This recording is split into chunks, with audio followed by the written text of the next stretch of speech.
پھر اسی طرح آپ عام بحر میں آتے ہیں، کہنا تو چاہتا ہوں بہت کچھ دفاع میں، اب دفاع، اجتماع، ارتقاء، ارتفاع، انقطاع، ضیاء۔ اچھا، یہ آپ کو نظر آ جاتا ہے کہ یہ عام قوافی کی غزلیں نہیں ہیں۔ خود ہی جواب زدہ تھی خدا سوالیہ تھا، تبھی تو خلد میں مجھ کو زمین عالیہ تھا، بنی نہیں تھی فرشتوں کے ساتھ خاص میری، اور اس پہ دانہ گندم بھی میں نے کھا لیا تھا۔ اب دیکھیں، یہ جب آپ نکلتے ہیں تو پھر ایسے میں یہ ایک شعر آپ کو ایسے ہٹ کرتا ہے جو پورا زبان اور لہجے کا شعر ہے، اور یہ لہجہ آپ کو بتاتا ہے کہ شاعر پوری روایت سے، یہ شعر آپ کو بتاتا ہے کہ یہ شعر آپ کو بتاتا ہے کہ شاعر جو ہے وہ شعری روایت سے واقف ہے۔ اب بدل والی ردیف میں آئیں، اسی طرح منفرد مضامین آپ کو ملیں گے، ہوتا تھا والی غزل میں آئیں۔ یہ میں اس لیے ایک کلیتاً تاثر آپ کے سامنے رکھ رہا ہوں، ایک تجزیہ آپ کے سامنے رکھ رہا ہوں کہ اگر میں ایک ایک شعر پہ بیٹھوں گا تو بہت دیر لگے گی۔ اس سب کو ایسا سمجھیے کہ خاص الفاظ ہیں، خاص بہور ہیں، اور ان خاص الفاظ اور بہور کی آگے بڑھتاوے کو دیکھ کر ایک بہت ہی منفرد اور عام غزل کی روی سے ہٹ کر اس پہ جو ہے وہ ہمیں شاعر چلتا دکھائی دیتا ہے اور لہجہ بنتا دکھائی دیتا ہے۔ اب یہ مطلب دیکھیے گا، ایسے شعروں نے مجھے اس لہجے کے اندر بڑا حیران، ایسا نہ ہو کہ اور ہی منظر دکھائی دے، لوٹوں تو جو ہے اپنی جگہ پر دکھائی دے، ٹھیک ہے، لیکن وہ ایک شکل جو آتی نہیں نظر، لیکن وہ ایک خواب جو اکثر دکھائی دے۔ واہ واہ واہ واہ واہ، کیا اچھا شعر ہے، ٹھیک ہے۔ اسی طرح اب آپ آگے آئیں گے تو کے ساتھ کی جو ردیف ہے اس کو بہت ہی زیادہ برتا گیا ہے۔ ہم بھی جی لیں گے تیرے ہجر میں بڑھتے ہوئے ہذیان کے ساتھ، خیمہ جسم میں رہتے ہیں فرشتے بھی تو انسان کے ساتھ۔ اب جہاں اس غزل میں ضمیر قیس کی وہی جو ایک خاص لفاظی ہے وہ دکھائی دیتی ہے، وہاں یہ خوبصورت شعر بھی نظر آتے ہیں۔ لامکان ڈھونڈنے نکلا ہے میری جان تو ذرا خود میں اتر، اس مضافات میں یاقوت بھی مل جائیں گے مرجان کے ساتھ، تتلیاں اڑ کے سبھی عارض و رخسار پہ جا بیٹھی ہیں، میں نے چپکے سے وہ تصویر جو رکھ دی ذرا گلدان کے ساتھ، اس طرح ہم نے گزاری ہے کسی شخص کی قربت میں ضمیر، ریل گاڑی میں سفر جیسے کسی خوبرو انجان کے ساتھ۔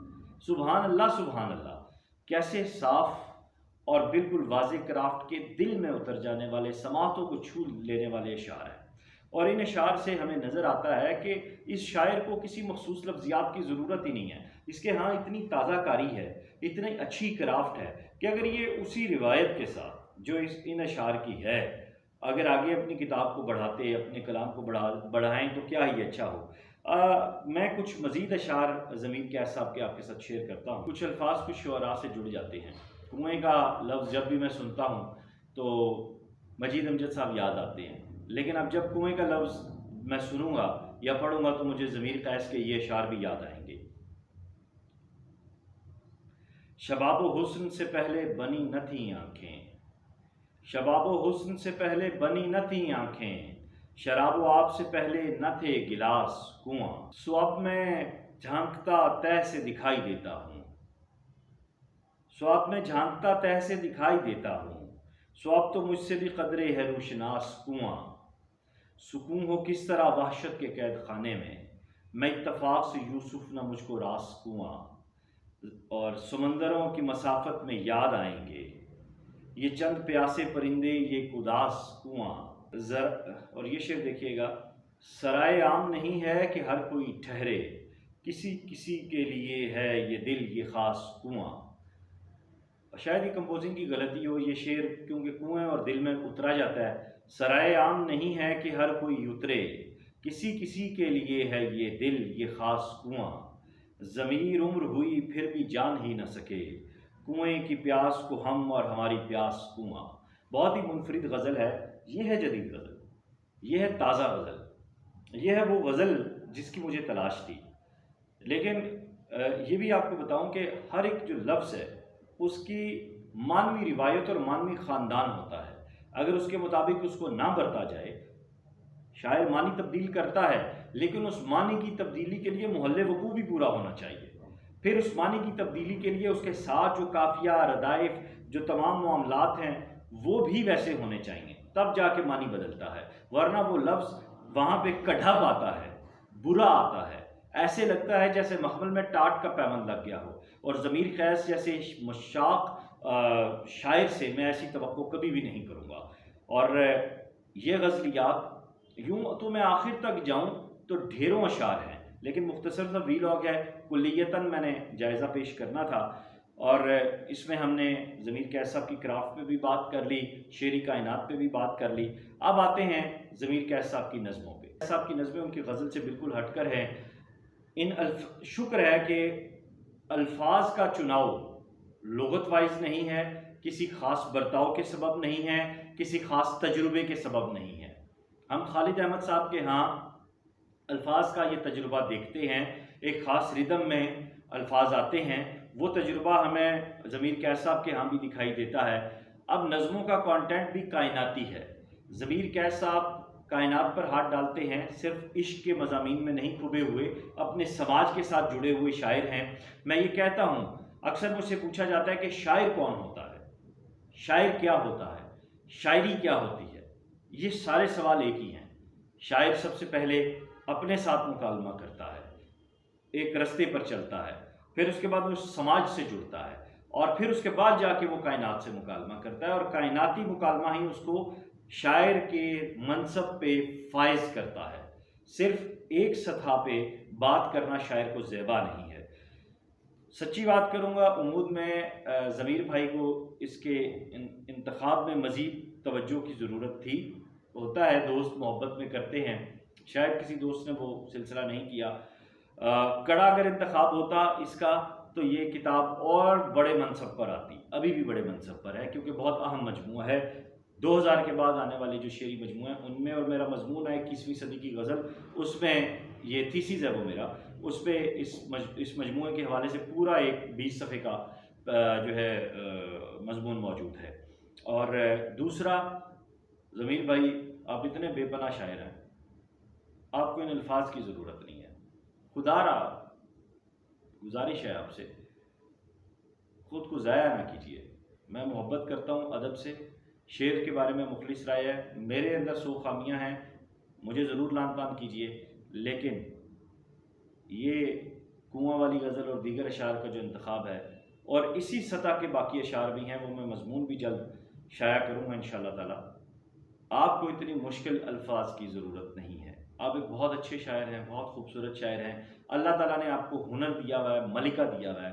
یہ الفاظ، یہ آپ کا اسلوب، یہ ترتیب آپ کے درمیان اور سماج کے درمیان، ایک عام کاری کے درمیان، ایک عام ذہن کے درمیان پردہ، دیوار حائل کر رہی ہے، جبکہ فن کسی پردے کا، کسی دیوار کا، کسی سرحد کا قائل نہیں ہوتا۔ دوستو، اگر آپ کو یہ شعری مجموعہ پڑھنا ہے تو یہ کتاب نگر خاور سینٹر ملتان نے چھاپا ہے۔ آپ ضمیر قیس صاحب کے فیس بک سے ان سے اس کا پتہ لے سکتے ہیں، اور اس کے علاوہ نمبر یہاں دیا ہوا ہے کتاب نگر کا 0321 45 10 444 0321 4510 444، یہاں سے آپ کو یہ کتاب مل جائے گی۔ اپنا خیال رکھیے گا، دعا میں یاد رکھیے گا۔ خدا حافظ۔